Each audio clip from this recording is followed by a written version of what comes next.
যে ছোট হোক বা বড় হোক অদত্ত বস্তু কিছুই নেয় না, তাকে আমি ব্রাহ্মণ বলি, অরহন বলি। ধর্মপদ 409।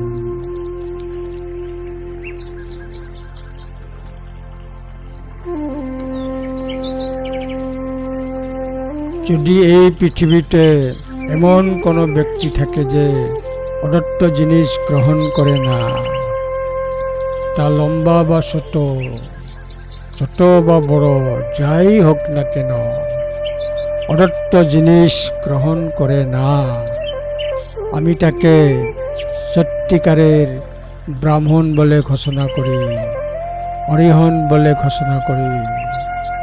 এই পৃথিবীতে যে ব্যক্তি কখনো এমন কিছু নেয় না যা তাকে দেওয়া হয় না, তা দীর্ঘ বা ছোট, বড় বা ছোট, আমি তাকে ব্রাহ্মণ বলি, অরিহন বলি। সত্য হলো জন্মসূত্রে কেউ ব্রাহ্মণ হতে পারে না। ধর্মপদ 409।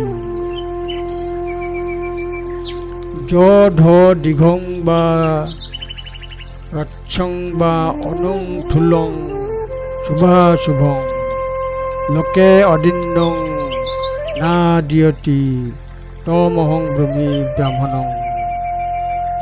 য ধ দীঘং বা রচ্ছং বা অনুং থুলং শুভাশুভং লোকে অদিন্নং না দিয়তি তমহং ব্রহ্মী ব্রাহ্মণং। ধর্মপদ 409।